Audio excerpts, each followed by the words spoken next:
Assalomu alaykum.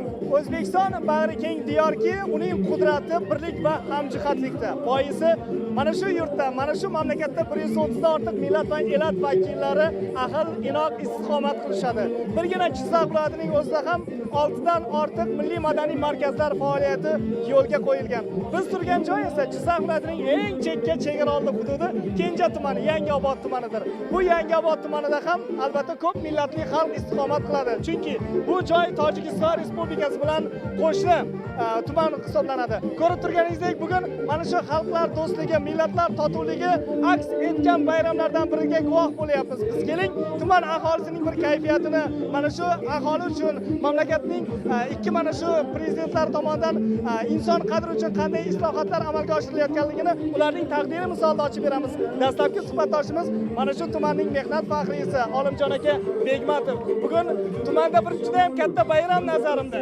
Shunday, butun jonajon diyorimizda Navruz shukuhi, Eid Ramazon hayiti hukm surayotgan paytda tumanimizning 8 ta mahallasida diniy bag'rikenglik, millatlararo totuvlikni tarannum etuvchi Navruz shukuhi bilan bayramlar bo'lib o'tmoqda.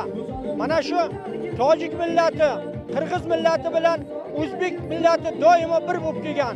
Biz Tojikiston bilan bir ariqdan suv ichganmiz. Qirg'iziston bilan bir varaqning ikki betimiz. Biz yana shuni e'tirof etamizki, muhtaram prezidentimiz Shavkat Miromonovning tashabbuslari bilan mana 10 yillar bo'ldi. 25 yildan burun ochilmay yotgan chegaralar ochilib, xalqimiz bundan juda minnatdor bo'ldilar. Chunki biz Xudo anda bo'lib, qavmi qarindosh bo'lib ketganmiz. Tojik shoiri O'lmas Jamol aytgandek, Tojikiston o'g'lidirman, o'zbekim guft obsar, rost qo'yam har qadome, sevgilimdir jon qadar deganda biz bu 2-3 millat bir-birimiz bilan azaldan tug'di bitta xalqmiz.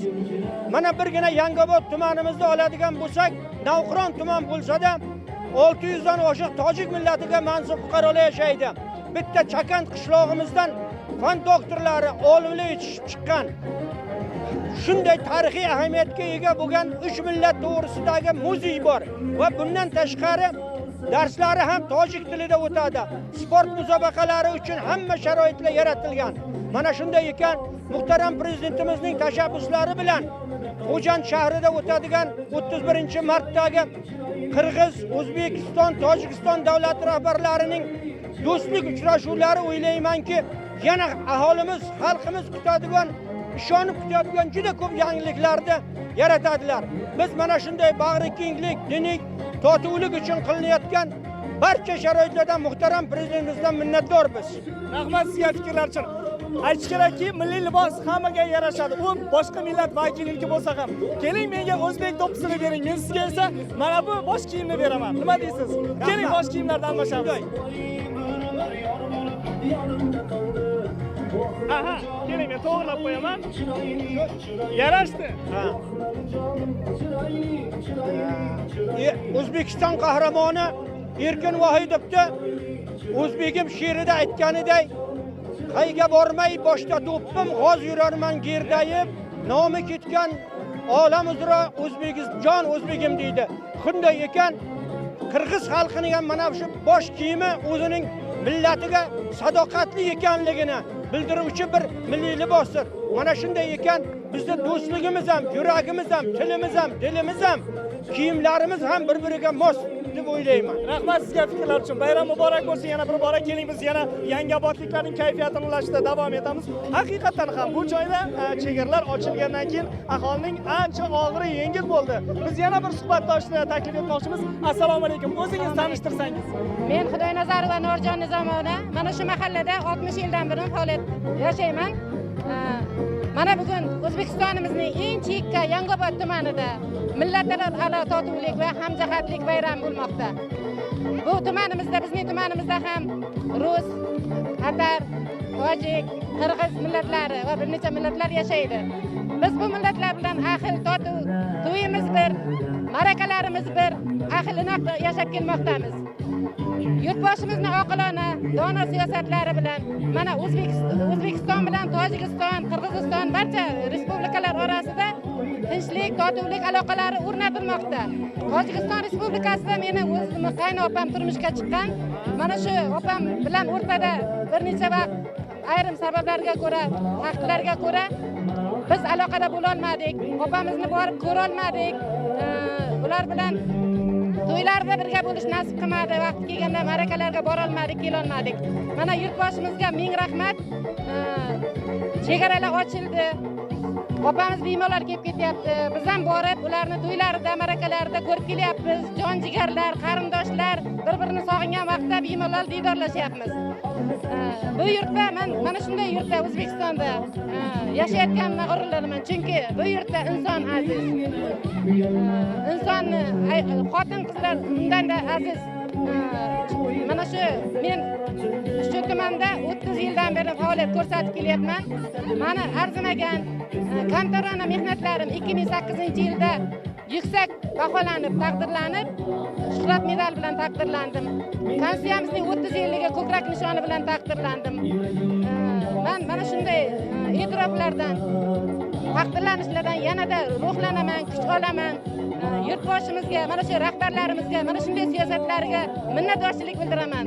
Ilohim O'zbekistonimizni ko'z tegmasin. Mana shunday aqlli, inoqlik bardavom bo'lsin. Rahmat, bayram muborak bo'lsin, tabriklaymiz. Haqiqatan ham bugun mehnat qilgan, vatanni suygan, vatan uchun o'zining bir jonini fido qilgan yurtda, mamlakatda yashayapmiz. Mehnat rag'batsiz qolmaydi. U millatidan va dinidan qat'iy nazar ham ko'rib turganingizdek bir qancha hamyurtlarimiz taqdirlangan va mana bu o'yin kulgi meni e'tiborim tortyapti. Keling ularga qo'shilamiz siz ham xursandchiligiga.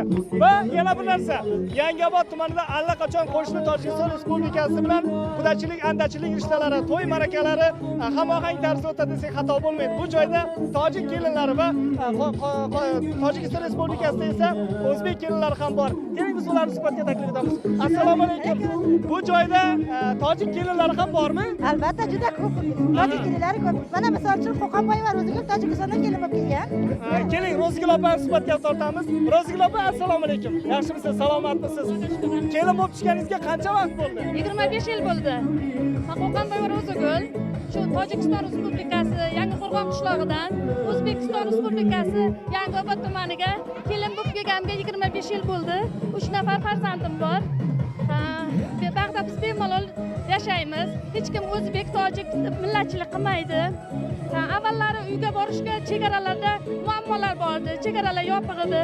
Qiyinchilik bilan borib kelardik. Ota-onamiz ko'rishga ham juda qiynalardik. Meni hayotimda shu yo'l tufayli, chegara tufayli achinarli holat bo'lib qolgan. Chunki onamning yubileylariga bormaganman. Yaqinlarimning yaxshi kunlariga qatnasha olmaganman. Hozirgi mana shu 8-9 yildan buyon tojik va o'zbek prezidentlarimiz xalqni o'ylagan holatda bizga ancha yaxshilik, yengillik qildilar. Biz mana yo'llarni, chegaralar ochdilar. Biz bemalol borib kelyapmiz. Buning uchun biz prezidentlarimizdan minnatdormiz. Ularga rahmat aytamiz. Mana shu Ro'zigul opa, siz uchun chegara yopiq vaqtda eng achinarli, og'riqli holat qaysi biri bo'lgan? Yodingizda bormi? Ha, yodimda bor. Shu onamning yubileylariga bora olmaganman. Yaqinlarimda yaxshi kunlarga umuman qatnashmaganman. Mana hozir chegara ochilgandan buyon qatnashyapman, boryapman, farzandlarimda boryapman. Hozir yaxshi bo'ldi. Prezidentlarga rahmat. Yo'llarimizni, chegaralarimizni ochib berdilar. Minnatdormiz ulardan. Menga o'xshagan tojikdan o'zbek xalqiga, o'zbek respublikasiga tushganlar 100 nafar, 100 dan oshiq nafar ayollar bor. Ularga ham juda yaxshi yengillik bo'ldi. Biz ulardan minnatdormiz. Mana hozir ro'za oylari, hayit kunlarida Navro'z ayyomini o'tkazyapmiz. Buning uchun bizga shu bayramni shunchalik tashkil qilib bergan hokimlarimizga, mahalla raislarimizga ming minnatdorchilik bildiramiz. Ularga rahmat.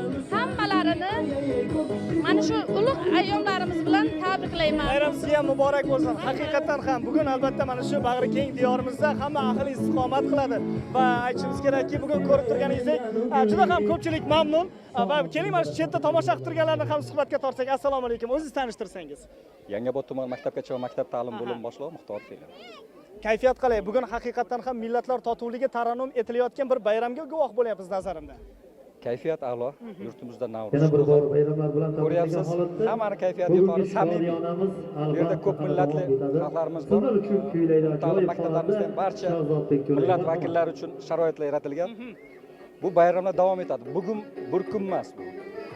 Obod yurtga mana shunday bayramlar yarashadi. qarangki, mana Yangiobodda ham boshqa millat vakillarini tillarini o'qitadigan maktablar ham bor nazarimda. Bor. Tumanimizda 6-umumta'lim maktab bor, tojik tilida o'qitiladi. Ularga ham barcha qulay shart-sharoitlar yaratilgan. Mamnun, islohotlardan mamnun. Hamma bayramona kayfiyat. Bayram bilan sizni ham tabriklaymiz. Bilasizmi, bugun mana bu milliy bosh kiyim hammaga yarashadi. Shu bosh kiyimni sizga taqdim etsam, nima deysiz? Albatta, sizga ham yarashdi. Bosh kiyimni hech qachon boshdan tushirmang milliy do'ppilarimizni va ko'rganingizdek bugun butun Yangiobod ahli, bu joyga tashrif buyurganlar, qo'shni Tojikiston Respublikasidan kelganlar ham mamnun. Haqiqatan bir do'stlik rishtalar mustahkamlangan yurtda tinchlik, totuvlik va rivojlanish bo'ladi. Mana bu tomonni qarang, e'tiboringizni qaratmoqchiman. Bu tomonda ham milliy urf-odatlar, milliy taomlar, milliy kiyim-kechaklar qolaversa, hunarmandchilik an'analari ham aks etgan. Va mana shu Balandchaqir mahallasining bir qir adirliklarida do'stlik bog'i ham tashkil etilish arafasida biz dasturimizning kechki sonlarida ham Yashil makon umummilliy loyihasi doirasida millatlar totuvligi o'rtasida ekilayotgan ko'chada ekish tadbirlarini ham e'tiboringizga havola etamiz. Alisher Zoidov Dilshod Baqaxonov Jizzaxning eng chegara hududi, chekka hududi Yangioboddan reportajni jonli tarzda havola etdik. E'tiboringiz uchun tashakkur. Xayr, salomat bo'ling.